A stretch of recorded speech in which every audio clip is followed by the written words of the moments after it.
monsieur Boubacar tey ñu bëggoon xam yow ban gis-gis nga am ci cas de meurtre yi nga xam ne day am ci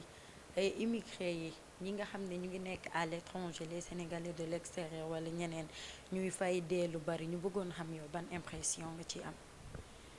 waaw man li may wax rek mooy effectivement tey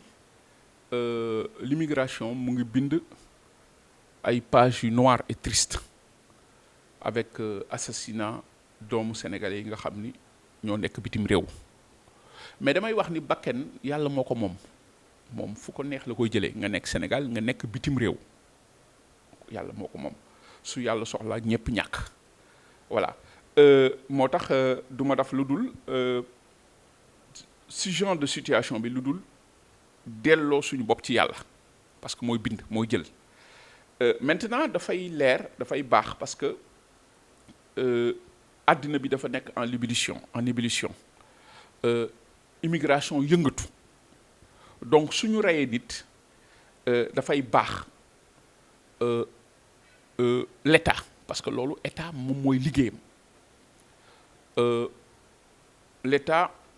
mu jël ay matuwaay via le procureur ñu ubbi enquête État adressé une lettre au juge d'instruction du pays d'accueil pour se constituer partie civile pour que mu am enquête parce que typologie crime yi ñoo bokkul crime bi am Maroc crime bi am comment on appelle États-Unis ak crime bi am Italie ak Brésil bokkul y a une typologie y a une différence sur les crimes loolu moo tax ñu ne dafa war a am enquête boobu moom mooy déterminer crime bi nous maintenant en fonction de cela la ñuy xool parce que soo xoolee assassinat yi dafa bëri parce que sénégalais yi dañoo nekk fu nekk maintenant en fonction de cela nag la ñuy toog réfléchir jël ay matuwaay en fonction de l'indice de criminalité et l'indice de sécurité du pays parce que dëkk bu nekk dafa am indice de criminalité ay paramètres la yu ñuy calculer ci biir loolu nag nga yeewee nit ñi di leen aar naan leen moytu leen fii dem leen fii bàyyi leen fële bu guddee daf leen nii daf leen na loolu la dëkk yëpp di def boo xoolee les pays européens là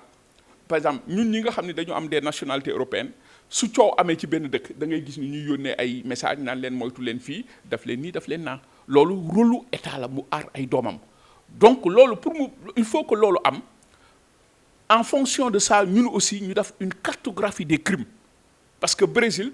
dafa am dëkk yoo xam ne dañ leen di woowee des zones de violence endémique Brésil ci la bokk parce que le taux d'homicide dafa dépasser le seuil de 10 par 100 000 habitants nga jël dëkk bu mel ni États-Unis beneen typologie crime moo fa nekk parce que États-Unis mooy dëkk boo xam ni 88% de la population nee nañu am nañu une arme yore nañu arme xam nga loolu dafa bëri États-Unis mooy premier Yémen topp ci nga jël dëkk bu mel ni nga jël États-Unis NRA dafa wax ni ci 4000 membres 4 millions de membres yi ci nekk nee nañu ku nekk au moins am nga benn arme xam nga loolu dafa ëpp kon dëkk boobu il faut que ngay aar say nit en fonction ni ma ko waxee l'indice de développement l'indice de sécurité et l'indice de criminalité donc loolu moo tax ñun ñu ne effectivement fu crime mënti am en fonction parce que y a des crimes économiques y a des crimes politiques